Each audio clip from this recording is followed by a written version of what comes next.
A Rússia marcou para 10 de setembro eleições nas regiões anexadas por Moscovo. Esta noite, a cidade natal de Zelensky foi atingida com mísseis pela segunda vez esta semana. Os mísseis de cruzeiro russos terão atingido 2 complexos industriais no centro da cidade de Kryvyi Rih esta madrugada. A cidade onde Volodymyr Zelensky nasceu voltou assim a ser alvo de ataque pela segunda vez na mesma semana, ainda que agora sem registro de mortes. De acordo com o governador regional, há um ferido a lamentar, a par de danos significativos e incêndios nas empresas atingidas, que, segundo Kiev, nada teriam a ver com o setor militar.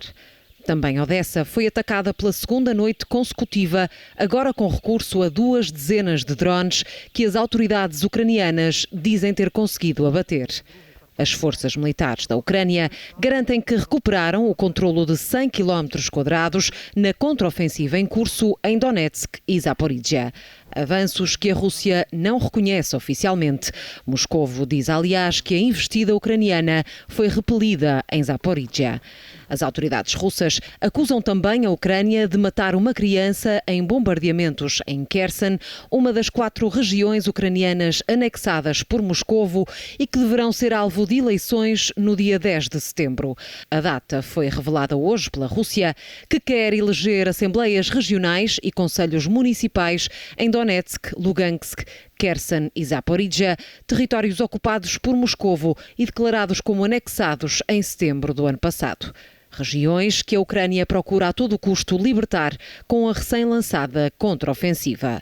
Para tal, as forças de Zelensky já terão começado a receber treino para pilotar os caças F-16 entregues pelo Ocidente. O anúncio foi feito pelo secretário-geral da NATO em Bruxelas. É de lá que vem mais pressão por parte dos eurodeputados para que a NATO conclua rapidamente a adesão da Ucrânia no final da guerra. Esta quinta-feira foi ainda dia de visita do diretor-geral da Agência de Energia Atómica à central nuclear de Zaporizhia, de forma a avaliar o impacto da destruição da barragem de Kakhovka.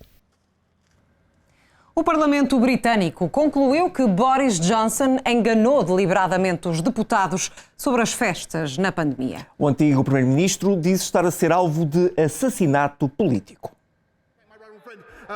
É um relatório, no mínimo, demolidor que enfraquece as aspirações políticas que ainda restavam a Boris Johnson. Por várias vezes, o antigo primeiro-ministro britânico mentiu de forma deliberada aos deputados da Câmara dos Comuns sobre as festas realizadas na residência oficial do primeiro-ministro durante os períodos de confinamento na pandemia de Covid-19, minando dessa forma o processo democrático daquela Câmara em Westminster. É esta a conclusão do documento de 108 páginas do Comitê dos Privilégios Parlamentares, divulgado esta quinta-feira. Durante um ano, os deputados que integravam a equipa de investigação esmiuçaram o caso Partygate e as circunstâncias em que aconteceram os encontros na altura ilegais em Downing Street. A Comissão Parlamentar acusa ainda Boris Johnson de cumplicidade com a campanha de abuso e de tentativa de intimidação dos deputados responsáveis pela investigação. A Comissão iria decretar a suspensão de Boris Johnson por 90 dias, o que na prática não é aplicável, uma vez que o antigo primeiro-ministro pediu admissão do cargo de deputado na passada sexta-feira, depois de ter recebido antecipadamente as conclusões do relatório. Os deputados recomendam ainda que seja retirado a Boris Johnson o acesso às instalações do Parlamento, algo que só poderá ser implementado depois de o relatório ser votado pela Câmara Baixa de Westminster. Em reação ao documento, Boris Johnson reafirmou que não fez nada de errado e fala numa tentativa de assassinato político. Em comunicado, diz que o relatório é uma charada que deturpou a verdade dos acontecimentos.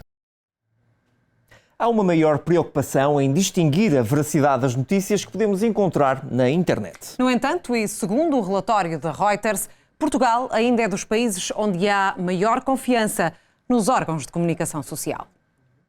É o 12º relatório anual da Reuters Digital News Report e é baseado em inquéritos realizados em 46 países, incluindo Portugal.